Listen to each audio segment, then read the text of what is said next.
आपको ध्यान होगा कि इन लोगों ने कहा था बैंकिंग सेक्टर के लिए, बैंकिंग सेक्टर डूब जाएगा, बैंकिंग सेक्टर तबाह हो जाएगा, देश खत्म हो जाएगा, देश बर्बाद हो जाएगा, न जाने क्या क्या कहा था। और बड़े बड़े विद्वानों को विदेशों से ले आते थे, उनसे कहलवाते थे ताकि उनकी बात कोई न माने तो शायद उनकी मान ले। हमारे बैंकों की सेहत को लेकर के भांति भांति की निराशा, अफवाह फैलाने का काम इन्होंने पुरजोश किया। और जब इन्होंने बुरा चाहा बैंकों का तो हुआ क्या? हमारी public sector banks net profit 2 गुने से ज्यादा हो गया।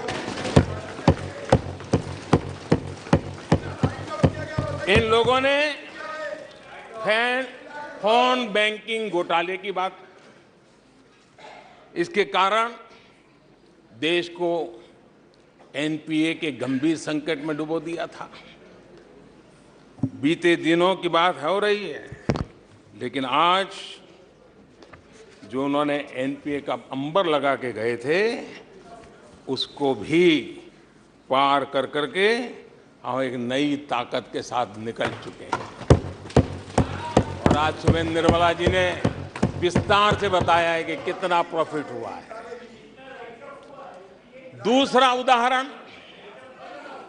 हमारे डिफेंस के हेलीकॉप्टर बनाने वाली सरकारी कंपनी HAL, ये HAL को लेकर के कितनी भली बुरी बातें इन्होंने करी थी। क्या कुछ नहीं कहा गया था HAL के लिए, और इसका दुनिया पे बहुत नुकसान करने वाली भाषा का प्रयोग किया गया था। और HAL तबाह हो गया है, HAL खत्म हो गया है, भारत की डिफेंस इंडस्ट्री खत्म हो चुकी है। ऐसा न जाने क्या क्या कहा गया था HAL के लिए। इतना ही नहीं, जैसे आजकल खेतों में जाकर के वीडियो शूट होता है,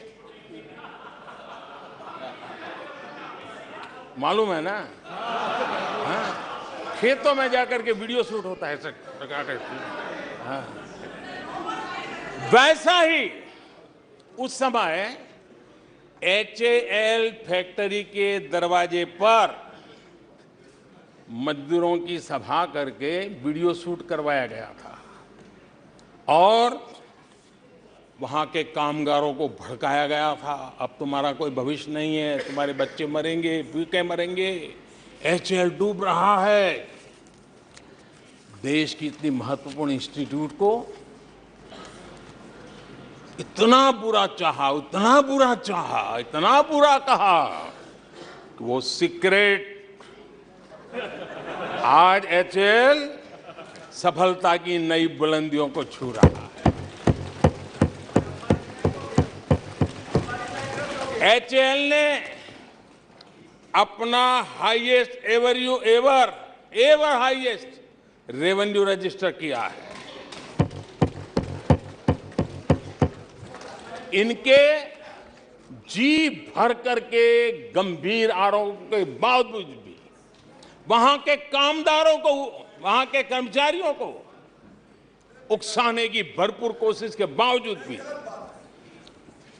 आज HAL देश की आन बान शान बन के उठ रहा है।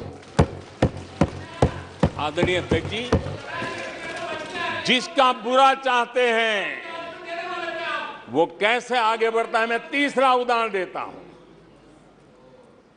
आप जानते हैं LIC के लिए क्या क्या कहा गया था?